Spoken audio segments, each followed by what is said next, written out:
Ladies and gentlemen, I don't know if I'm going to make it through 162. This team is going to get me. They are going to do something to my health at some point, win, lose, or draw. They are going to do something to me. I made it through last year, and I've sat through plenty of seasons of bad baseball. But at least when you sit through bad baseball, their season for the Mariners by May, it was over already. So, even though it's still baseball and you still enjoy it, it was stress-free.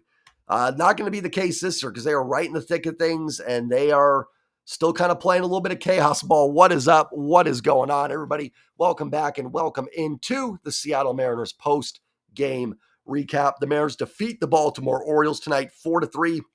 They improved to 25-21 in the season, and they remain in first place in the American League West. What a win.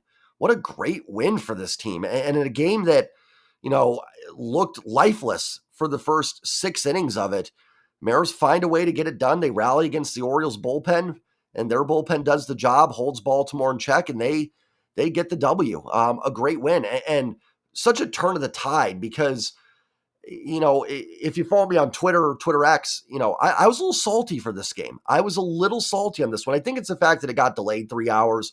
I was looking forward to kind of afternoon. We were sitting outside having some beers, watching baseball, and then it got delayed and I already drank my beer. So I'm like, I got to go inside and watch it. So I was already a little frustrated.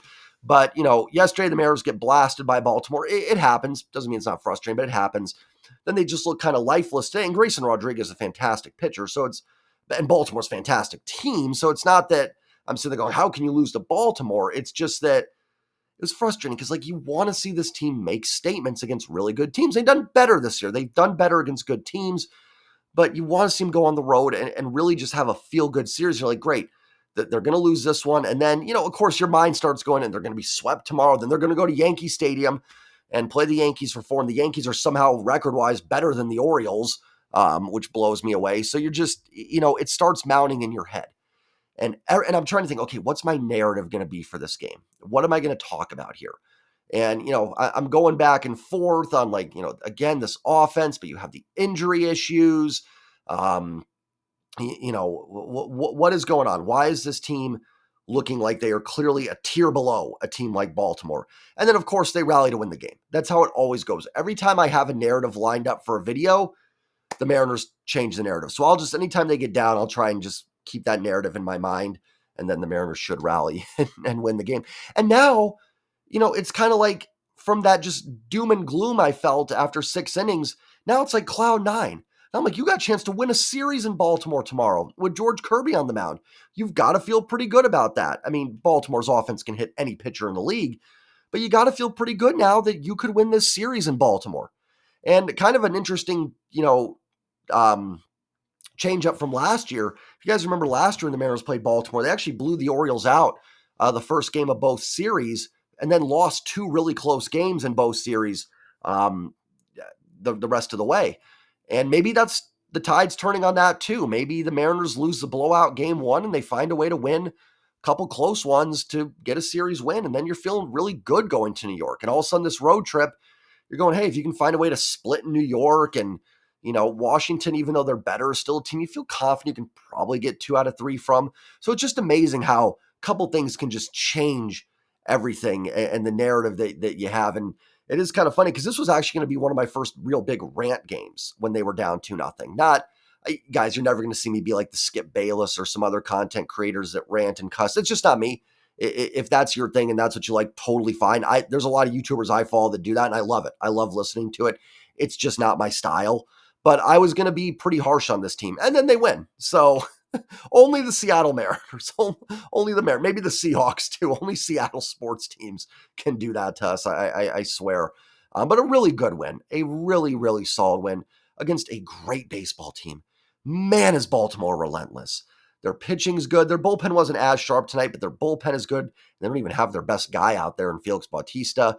They get Grayson Rodriguez back today, and he was fantastic. So, it's their lineup. I mean, even in that 9th inning, Gunnar Henderson hits the home run. Then you've got to deal with Adley Rushman. At the bottom of the order, you've got Jorge Mateo. I know he didn't bat in the 9th, but he's a pest. And I mean that as a comment because he gets on base. That's an automatic double, essentially. I know Cedric Mullins isn't hitting yet, but, You got to figure he's going to come around at some point. There's just no let up facing this Orioles lineup. So that's a really, really solid win. A well-pitched game for the Mariners and some good offensive timely hits for this team. So let's go ahead and get into the box score a little bit and break it down. Let's start with the pitching. Luis Castillo, 6 innings, 4 hits, 2 runs, 2 earned, 4 walks, 2 Ks. Now listen, 4 walks, 2 Ks, not great. That's actually bad. You should not be walking more than you strike out. Now, hear me out before anybody's going, what? I thought Luis Castillo was great tonight. Against that Orioles lineup, I do not care what it looks like. Giving up 2 runs in 6 innings, you've got my seal of approval. You absolutely do. You have to nibble a little bit with that lineup, especially with the Mariners offense not giving you a lot of protection right now. And again, kudos to them for getting the runs late in the game. I'm super pumped about that. But as Castillo was on the mound, they weren't doing that. So you're going to have to nibble a little bit with this lineup. You can't just, and they can hit fastballs. So you can't just pump a fastball down the middle to this team. Saw what they did to Bryce Miller yesterday. They jumped all over the fastball early. So I have no problem with that line score. If this was against Colorado, would I be as hyped for Castillo start? Probably not. I'd still give him credit for 6 innings, 2 earned runs. I think no matter what, if you're not in your game, it still requires a little moxie and guts to get through a start like that. It's why I use the analytics, but I also, sometimes you just got to go on your gut a little bit. But against Baltimore, that's a totally acceptable start. I have 0 issue with that whatsoever. That is a good start from Luis Castillo, especially look what happened to Bryce Miller yesterday. Now, again, I gave Miller credit. He rebounded a little bit and gave the team some innings. But, that Orioles lineup can hit you hard. And that is a really solid start for La Piedra. I was impressed with that. And I think it went a little unnoticed because we were so frustrated with the offense through 6 innings. But I thought Castillo threw the ball really well. Gabe Speier pitched a third of an inning, gave up a hit and a walk. Listen, the hit he gave up to Mateo was not hit hard at all. Exit velo of 70-something with a 140 expected batting average. Problem when you get Jorge Mateo on base, you just put him on second base. Pardon me, be like, don't risk throwing it away. Just give it to him. Obviously, you shouldn't do that. But, so I don't think Speier was that bad. And then you have Gunnar Henderson up after Mateo steals second with an open base. So you're not going to give Gunnar Henderson something to hit there. So I don't think Speier was actually that bad tonight. I thought he was fine and just, he was really good against Kansas City his last time out. A few times before that, he wasn't as great. Tonight, I think it was just a little bit of, he wasn't out there for much. Mateo gets the infield hit and then the open base. You're not pumping a fastball to Gunnar Henderson in that. I know Aaron Goldsmith's talking about that Henderson has struggled with velocity. I'll be honest, I haven't looked at those numbers. I just know overall Gunnar Henderson's a fantastic player. So, I get that. And then you open up a base, you have the base open, so he walks. Not an intentional walk, but sort of the intentional walk. Let's talk about Ryan Stanek. Ryan Stanek looked as good as he has all season tonight. He looked fantastic in that at-bat to Adley Rutschman. That's as good as Ryan Stanek has looked all season. That was a nasty strikeout. That split finger, that's as good as it's looked all year. And if that split finger is back for Ryan Stanek, he goes from, he's a guy that can get you some outs, he's capable, to an actual weapon in that bullpen that can be a fireman. And I know I use that term. I think that's the term the Mariners use for like Matt Brash and stuff, not comparing Stanek to Brash, but a guy that can get you legitimate tough outs and not just a guy that, hey, let's hope he can get out of this situation. A guy you want to go to if that split finger is back. Because that at-bat with Rutschman, like I said, that is as good as Stanek has looked all year. And he backed it up and got Ryan O'Hearn out. I think O'Hearn grounded out. Fantastic outing from Ryan Stanek. And I've talked about this team needs another reliever, or they need someone to really step up.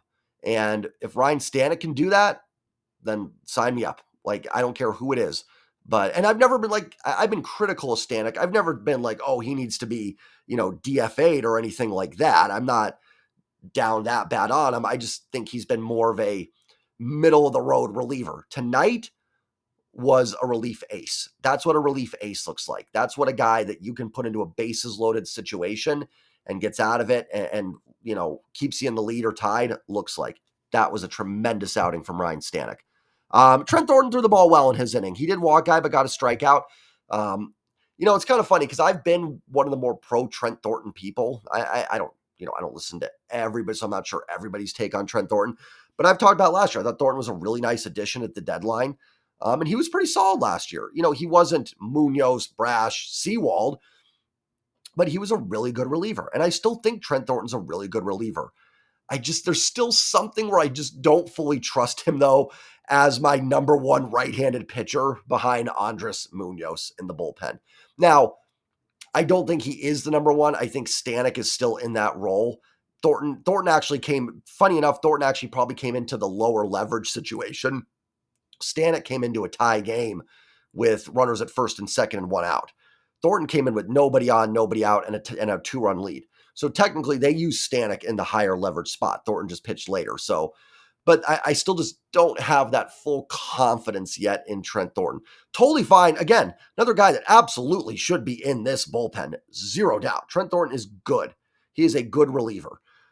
Maybe I'm just spoiled by Brash and then what I thought we'd get with Santos and Seawald in the past and Munoz and some of these guys that I'm expecting too much out of them. And I probably shouldn't even be critical of Trent Thornton. He was great. He got a shutout inning against this Baltimore Orioles lineup. Who did he face in that 8th inning? Let me just pull it up here. I know he faced Austin Hayes. I don't remember everybody else. Anthony Santander, good hitter. Now, he had a pretty solid line drive to Julio. Jordan Westberg, been fantastic, struck him out. Now, he got a break on that because that 0-1 pitch, I don't know if he said he foul tipped it or if it was a called strike, but either way, it was a terrible call. But listen, I mean, over the course of 162, those things even out. The Mariners have had terrible calls go against them too, but it was an awful call. But he got the benefit there and gets his strikeout, walks Colton Cowser, and then gets Hayes to fly out. I mean, a little deeper than I thought it was going to go, but because that was off the end of the bat and it kept carrying. So Thornton was really good. He did a really nice job tonight. I just am not fully there. I still want this team to go out of reliever. Let me just end it at that. End it there. And then Munoz shuts the door in the 9th. He does give up the home run to Gunnar Henderson. Funny, I was sitting with my family watching it, and Munoz fell behind 3-0, and then he came back 3-1. I was like, listen, just pump him fastball. If Gunnar Henderson hits it out, then tip your cap. You hate walks there. I know there's no difference between walking Henderson and giving up the home run in the sense that Rushman's coming up as the tying run regardless. But I almost, it's so weird. I almost feel easier about giving up a home run in that situation. It's like, hey, tip your cap, you hit it. A walk just feels like, I couldn't find the zone. I couldn't get my pitches right now. Do I have the confidence to throw strikes to the next hitter? Stuff like that. So and again, analytically, I'm sure the walk is better in that situation. But you know what I mean? Sometimes sometimes things feel different than what the analytics tell you. It's sports. But it was funny because I made that comment and then Henderson hit the home run. And everybody looked at me. I'm like, well, I didn't want that to happen specifically, but my point was just, pump a fastball and see what happens. See if he gets himself out. And he hit it to the deepest part of the ballpark too. But managed to get it out. But then Munoz blows it past Rushman at 100. I did have someone message me. This isn't calling anybody out. It actually, I don't think it was anybody from YouTube. It's actually a buddy of mine and was like, why aren't they bringing in Munoz to face Hayes as the tying run in the 8th inning? Well, first of all, Austin Hayes hasn't had a very good year. And second of all, I talked about it on the series preview. I talked about it yesterday a little bit more. And just to give credit, Ty and Colby talked about this on Locked On. You're playing 17 games in 17 days. You can't use Munoz for 4 or 5 out saves all the time. You cannot do it. You've got to hope some other reliever steps up, whether that's Stanek, Thornton, Spire, getting Saucedo back, Bizzardo, Bolton. Who else am I missing in the bullpen right now? Kirby Sneed. I don't care. Whoever it is, you can't have Munoz do 4 or 5 out saves every time, even though he did have the day off yesterday and the day off Thursday. I get it. You probably could have. But now you maybe have a chance to have Munoz tomorrow. I think he threw 19 pitches.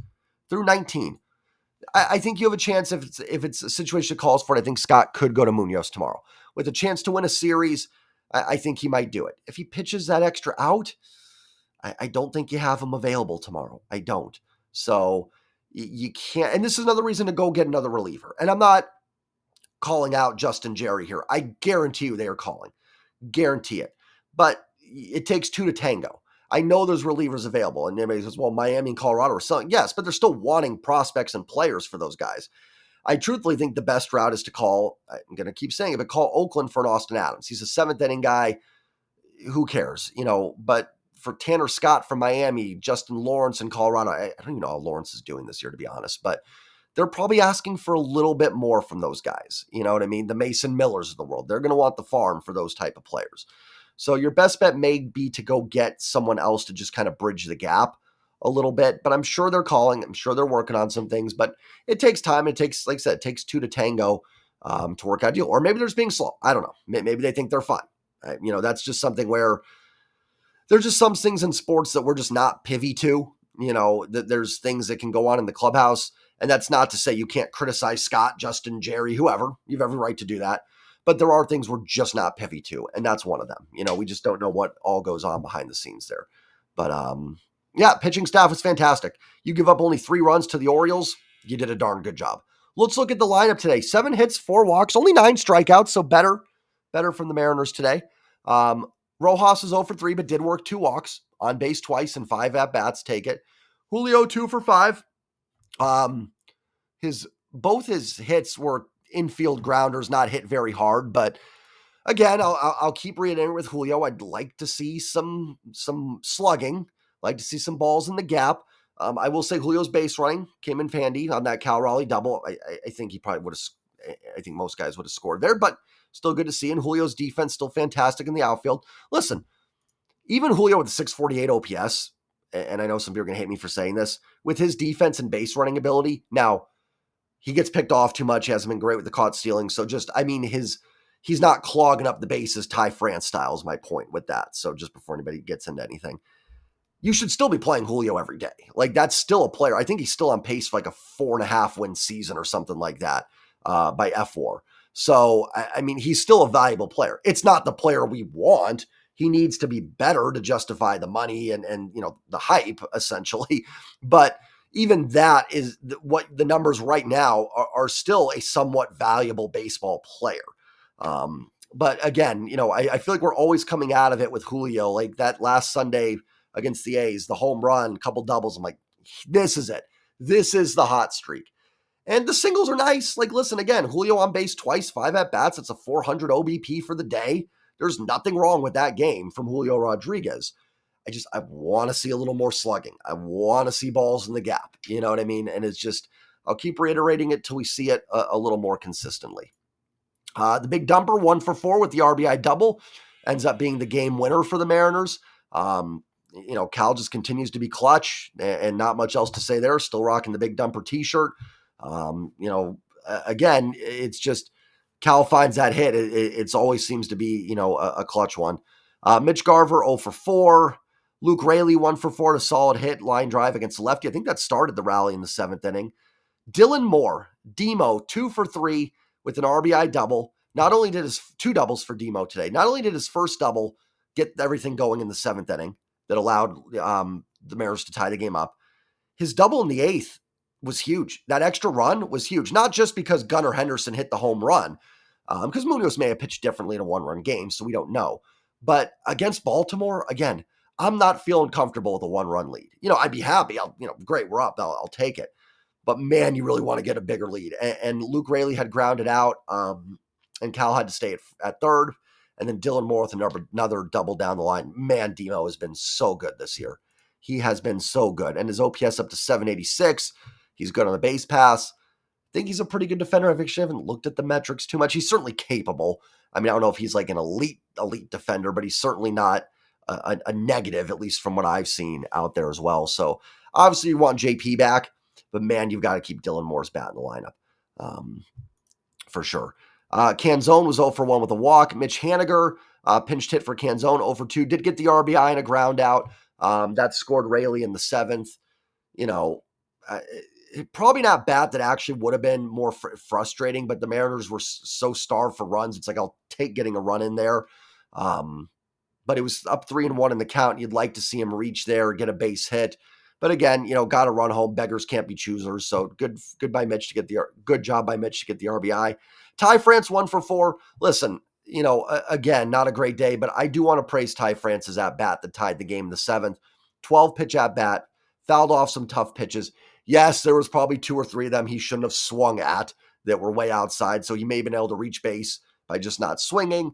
But a really nice at bat, and then he lines one into center field. If Cedric Mullins would have caught that one after what Mullins did to the Mariners last year, I might have been done. I'm like, I can't do this. I can't anymore. I just can't.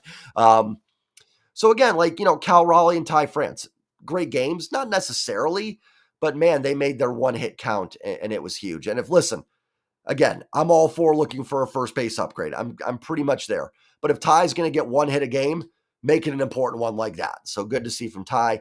Urias 0 for 3, worked a walk. Yeah, Urias cooling off a little bit. Listen, you need J.P. Crawford back, and Jorge Polanco back in there so you can get this third base platoon back in line. You're even seeing it with Rojas a little bit. He's starting to get a little overexposed against lefties. Again, no problem with Rojas getting at bats against lefties. I will reiterate that. I don't mind letting him have some. Same with Luke Raley. Same with Urias against righties. But Urias has faced way too much right-handed pitching the last few weeks. Rojas is in there too much against lefties, and you're kind of losing that platoon advantage that you have there at the race. Nothing that's in the Mariners' control. JP's out hurt. Little bit with the Polanco stuff because they could put him on the IL. I think their thought process with that is like, okay, we're going to keep him out this series. We think he can be back by New York. If Polanco is not back in the lineup Monday, he needs to be on the injured list because you cannot keep wasting a roster spot. And Leo Rivas isn't playing, which again, Demo's been hot. I'm not trying to whatever with that, but I mean, if you're literally not using the bench at all, I mean, your bench today, because Rivas doesn't play, was Haniger, who did, and Sebi Zavala. And Sebi's not going to play. He might play tomorrow, but he's not going to come in and really do anything for you. So it'll be nice to get JP and Polanco back because that'll help Dylan Moore go back into his utility role, get that third base platoon back, and hopefully get the offense humming a little bit. So we'll see. Hopefully they're both back on Monday. That would be great. Listen, anybody that was frustrated through 6 innings, I'm not going to shy away from it. I was mad. This game was. I even said on Twitter, why is this the game that's breaking me? Why am I so frustrated with this game right now versus some of the others? And then the Mariners find a way to win it. I swear, I just got to say that a few times. But that is a great win for the Mariners. Anytime you can beat a team like Baltimore, it's good. I do not care how it looks against them. I care a little bit how it looks against, Colorado and the White Sox and stuff like that. Again, though, you take wins, but I'm a little bit more picture on scorecard there, not against Baltimore. And now you got a chance to win a series tomorrow. Let's beat the Orioles. Let's beat them 2 out of 3. How cool would that be? Go to Yankee Stadium, 26-21 in first place. Let's check some of the other scores real quick. Angels are 2-2, top 11th against the Rangers. Hopefully the Angels pull that one out. The Astros finally lost. My goodness. They lose to Milwaukee 4-2. They were on a roll there. So hopefully Milwaukee can win that series and just, keep the Astros back a little bit. But great win for the Mariners. Really great, fun win. That's one of those games you look back on at the end of the year and go, that was like, we always talk about losses, right? They go, man, that's what we're going to look back on and regret. Well, let's talk about some wins that we may look back on and go, that was a key one. And this might be one of them. Great win for the Mariners. Remember to drop a like, hit subscribe if you're new or lurking, and comment your thoughts on the game down below. Have a great night, everybody. Enjoy the rest of your weekend. I'll be back tomorrow. I'll also have our recap. Me and Mariners Sir will be up tomorrow night. That might be out Monday morning, but I will have a post-game recap tomorrow. So take care, everybody, and go Mariners. Peace.